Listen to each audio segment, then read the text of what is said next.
Hello and welcome to the Genuine Learning Blog. My name is Melissa Glasso, and today we're going to talk about our IESBA tax planning revision. It seems like we're on a little bit of an international streak over the last couple of vlogs, but they have been putting out a lot more than what we've seen here in the United States. We do think that there'll be some big ones forthcoming, but in the meantime, we wanted to hit on some of the ideas that could potentially impact the US, because we do know that there is a strategic goal of, to the extent possible, aligning and converging with the IESBA process for PEAK and the AICPA. So we wanted to take a look at, well, for tax people, what are some of the things they're looking at for tax planning? So this was issued on April 14th, which is kind of funny given it's a tax concept.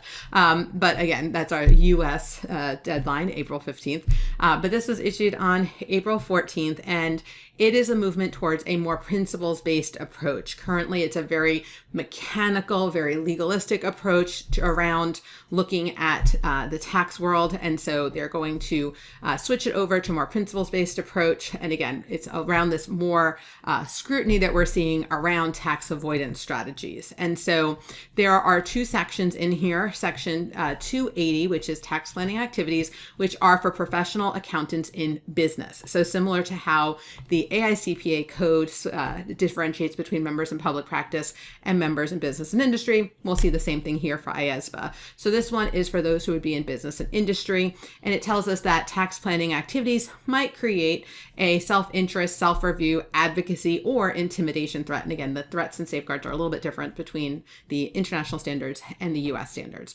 And so as we go through this, there are threats to independence when we are or threats to what they consider to be fundamental principles. Again, you don't have to be independent when you are a professional accountant in business.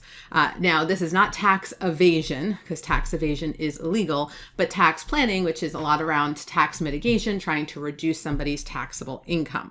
And so as we think about these, tax planning activities are advisory activities designed to help, in this scenario, an employing organization, because it's for members who are in business and industry. So how can the employing organization plan or structure in a tax efficient manner? Now, this is not the compliance. This is not completing tax forms or filing tax requirements. This is the advisory side of the house.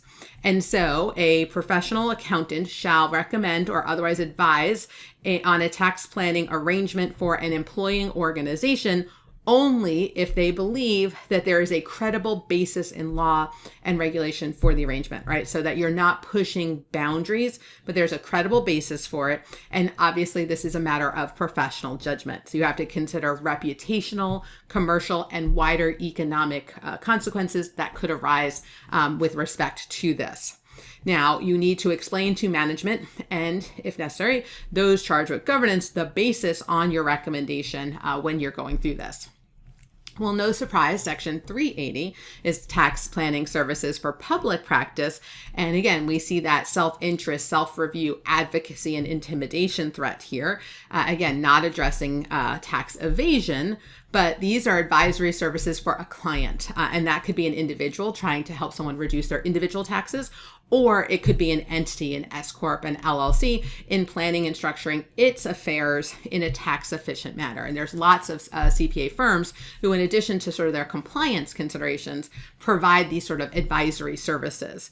And so when there are laws and regulations, including those that might be anti-avoidance rule, that either limit or prohibit certain tax planning arrangements, obviously we need to understand those laws and regulations and make sure that we are advising compliance to comply with them, right? So as an advisor. So again, only recommend those arrangements that we believe there is a credible basis in law and regulation, exercising that professional judgment and explaining to the client, right, what is the reason and the rationale behind it. Now, if a client engages in a professional accountant to advise on tax planning or arrangements developed by a third party, right? So this was already existing. This is just an update. The accountant is going to inform the client of any professional or business relationships they have with that third party provider, and then apply the same provisions as we go through here. So if we're providing the tax planning, obviously that's one concept. But if they're asking us, hey, I heard about this, right? We need to first disclose any kind of relationship we have with that third party. And then we would go back to, okay, is it in compliance with the law? Is this going to be legal as we go through it?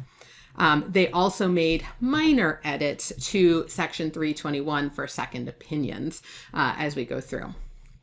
So we don't know how the U.S. will interpret this or what they're going to take on, but we do know that there is a strategic direction of trying to look at any IESBA changes and consider them for the U.S. So it'd be interesting to see, how do you guys feel about this sort of guidance in the United States? All right, so that's a wrap on this week's blog, and I hope to see you on a future blog. Have a great day, guys. Bye-bye.